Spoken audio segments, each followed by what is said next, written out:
the hood champion, boxing and sports. In boxing, you find a way to win or you find a way to lose. Hey, I'm gonna go ahead and you know, this whole thing with Tyson Fury and these allegations about him cheating with Wilder and, you know, fights being fixed, referee giving Fury the long count, and then, you know, this whole thing about the gloves, about the padding, the horsehair, about covering the camera in the second fight, about an egg weight in the glove with sparring partners, removing all the padding out the glove during sparring and preparing and seeing how he's going to be able to fight Wilder, you know, and, with the similar kind of manipulated gloves to going into a third fight now, and when both teams have to pick the gloves out, they look at the gloves that Fury want to use, and they already like they've been broken in and without padding, and look at the one that they want Wilder to wear. They look more firm and full. You know, you got the guys looking at the gloves and they're touching them, and then the commission's like, hey, what do you want to do? You know, break the gloves in. You know, suggesting that just by them feeling on the gloves is going to break them in, although the gloves already look broken. So all of this stuff floating around, okay? And I've always been one to say, I said there's no proof. It doesn't matter what I believe or what I think. You know, the only thing I would say when it came to all of those allegations, right, is that the gloves look funky. And I'll say that, man, till I run out of breath. Anyone who's boxed before knows, man, those gloves, the way they looked, you know, it just shouldn't look like that. But nonetheless, when I do videos, I get a lot of people, you know, I've had guys come out here, man, and want to argue and stuff like that in the comments. That's not really my style. But I'll listen, because it's not that I'm even trying to remain neutral. I just try to be fair. Because I could definitely understand black and white. Is there any proof? No. Okay? There's nothing we can hold on to here and show and prove. Okay? There's just nothing concrete. So I understand the argument of there's no proof, it's all BS, it's all made up. But then I understand the other side that's like, I don't have to have it in front of me to look and see that something wasn't right there. From the gloves, from nobody getting no lawsuits, to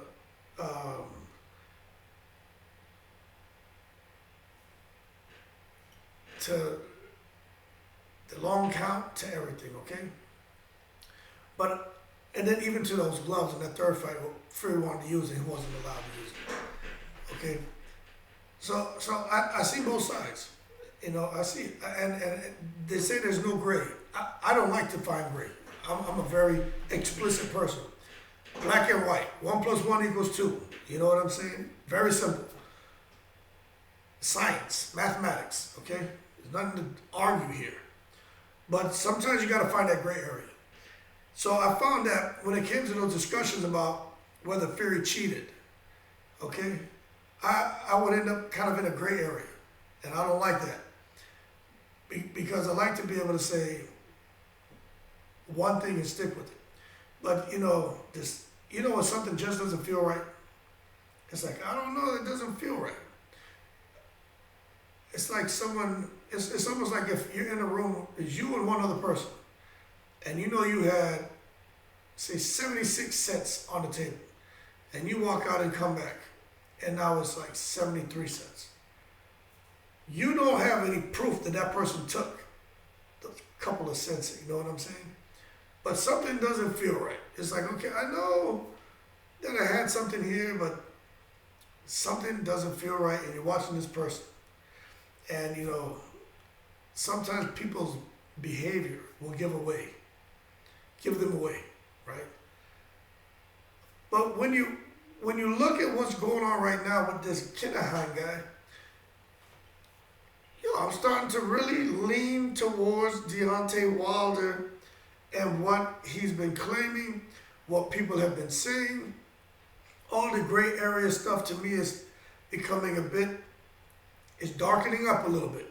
It's darkening up a little bit. I'm gonna be honest with you. Because this Kinahan guy, man, he being involved with Tyson Fury's fights, when you think about the mob, right? I'm no mob expert. I'm no historian on the mob and the different things they get involved in, racketeering, whatever. But when I think about the mob, and then I think about them saying this guy Kinahan was part of an Irish mob, and Tyson Fury's background he's Irish. Remember, I don't know if you guys know that. His Andy Lee is his first cousin. Andy Lee's from Ireland, but his family, the family tree goes back to Ireland. So when you think about that, draw the correlation between Tyson Fury and Kinahan and how Kinahan can be involved with him.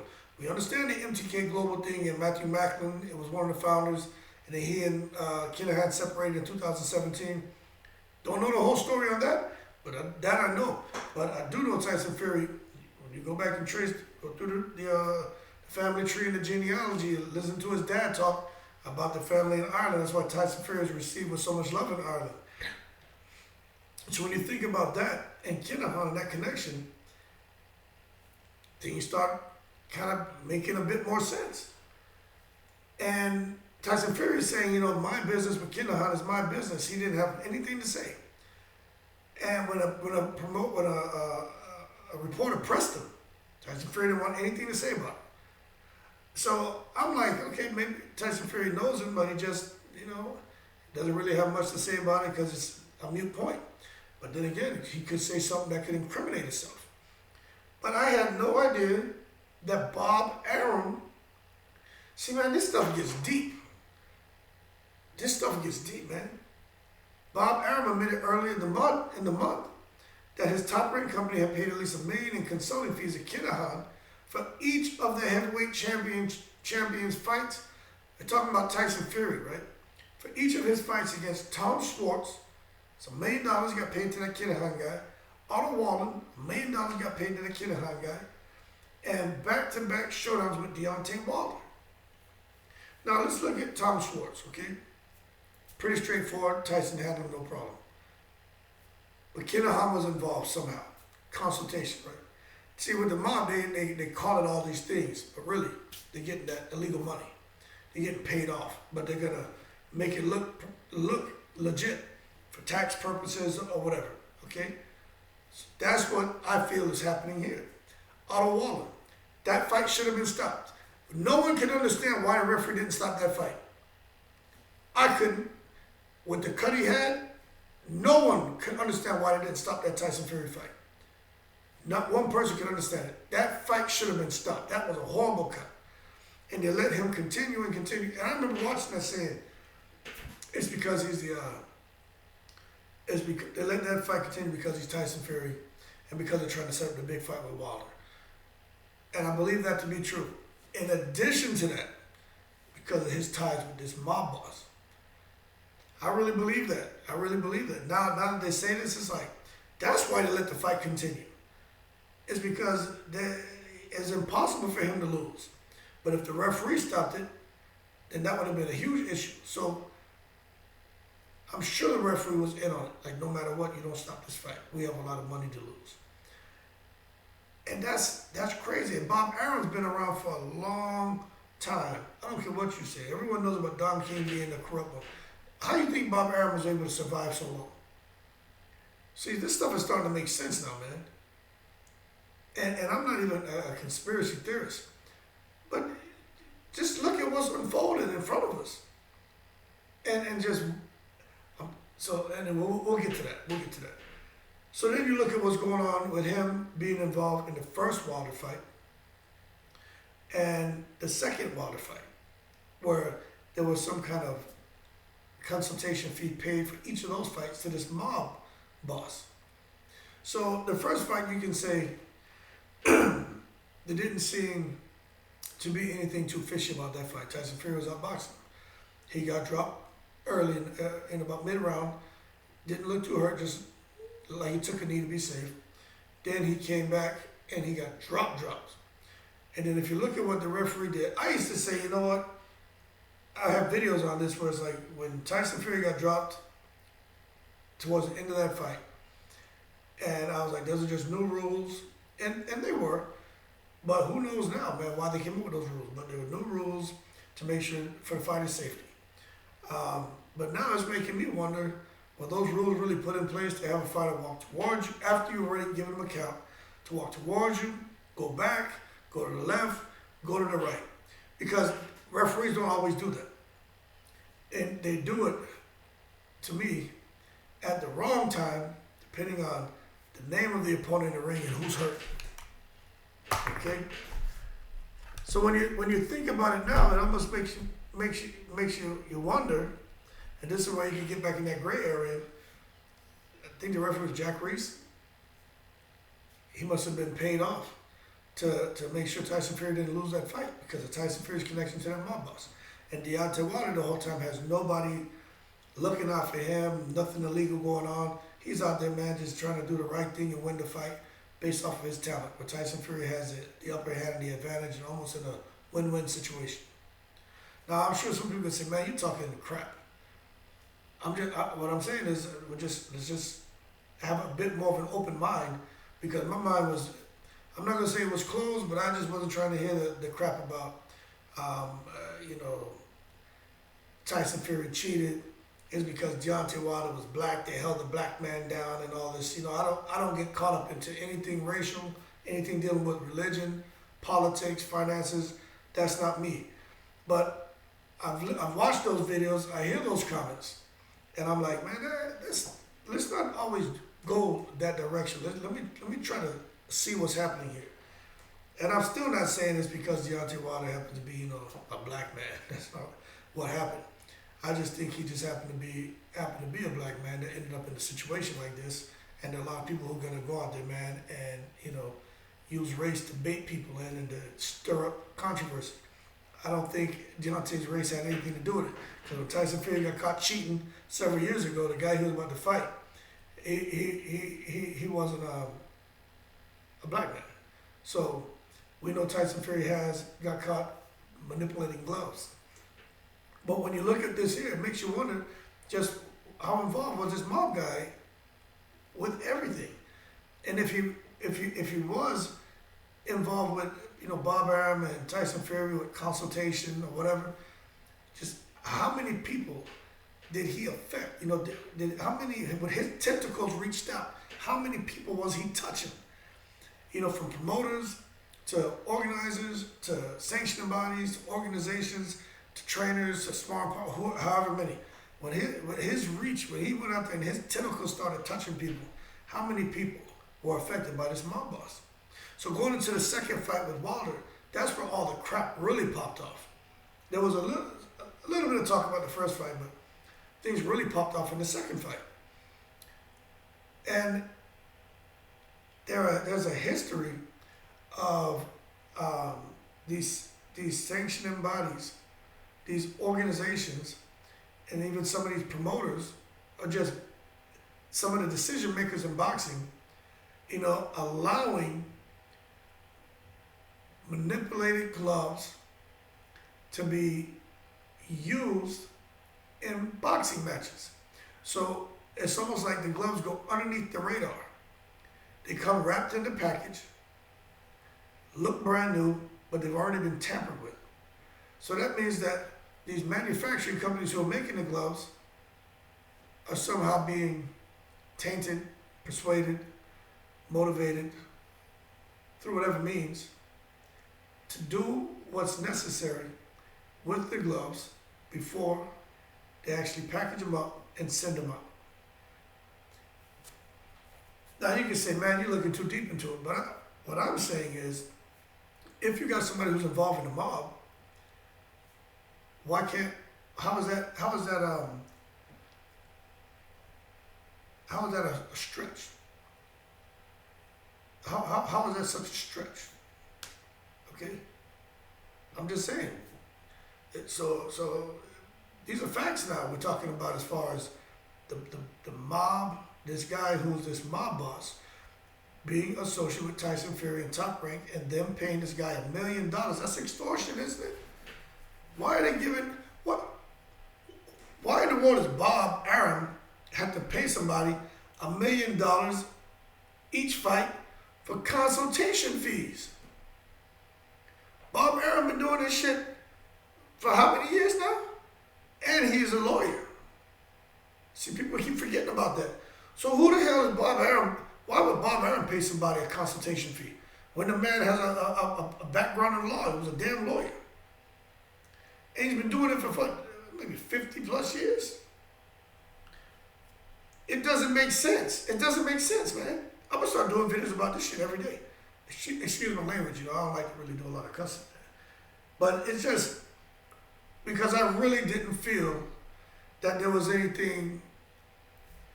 I felt it was Deontay Wilder, just didn't. He lost, and Tyson Fury just was better. Now, don't get me wrong. Tyson Fury is a better boxer than him. It's not. I'm not going to take it to the stupid, right? We're not going to come down and just lose all of our intelligence because of this association between Tyson Fury and this Kinahan guy. Tyson Fury is just a better boxer, but I believe that with the mob being involved, there's no one or nothing that they can't touch and affect to give the advantage.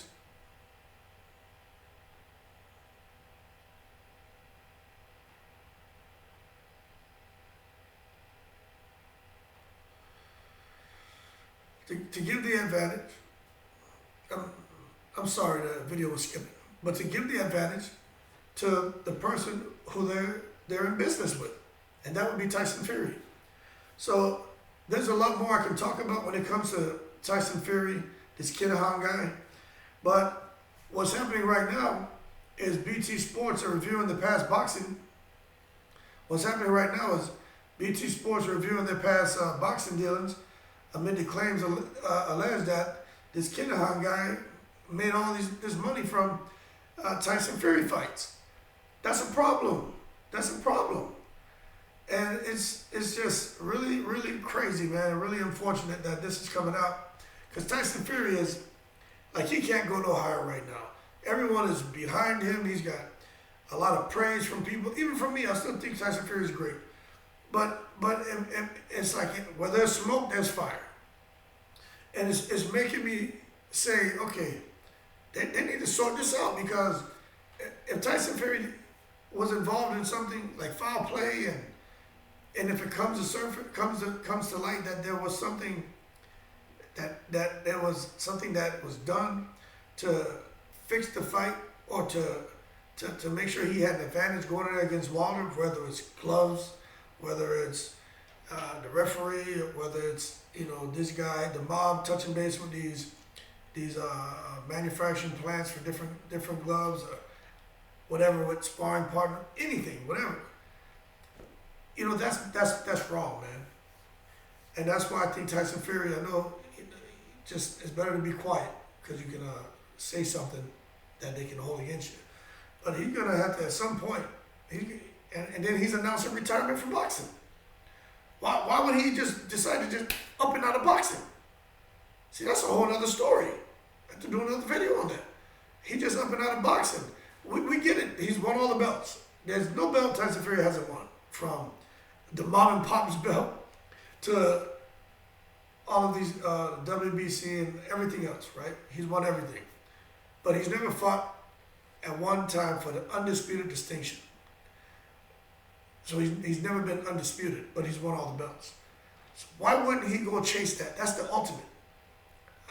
So a good time to exit is right now. He goes in, he beats Dillian White, who we knew he wasn't going to lose to, and then all of a sudden he's done and doesn't want anything to do with boxing. My wife Paris told me, that I made a promise, I'm out of here.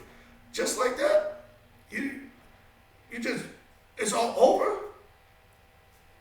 This Kinahan guy doesn't have anything to do with Tyson Fury pulling chalks, taxiing that aircraft down the runway, and allowing it to get out of here.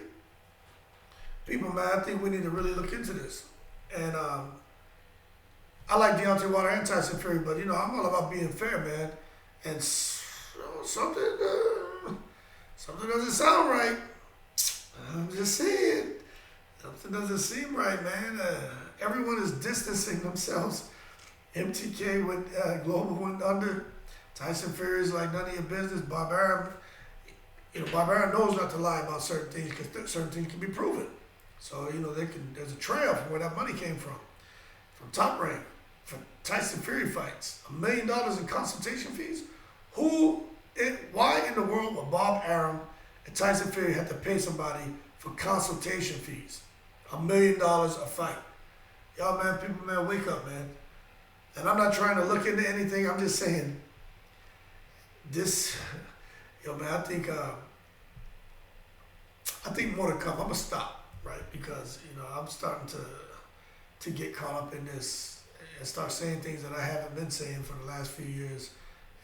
But this just makes me wonder, man. This is where you start peeling the layers back. You start digging, you know, start digging. And I'm telling you, I think something's gonna get unearthed, and a lot of people are gonna be disappointed. But as of right now, there's no proof. But it is a little suspect for them to be paying this man consultation fees. Like, if someone can explain that to me, put it in the comments below. Why in the world would they have to pay him $1 million each fight? Not $500,000, $250,000, $1 million each fight for consultation fees. Someone let me know why. And then we can go from there. I'll be looking to make the next video here in a little bit. You guys keep safe. I appreciate your support. Shout out to all the veterans. Hopefully you don't have any ties to Kinahan as well. And I'm in the breeze.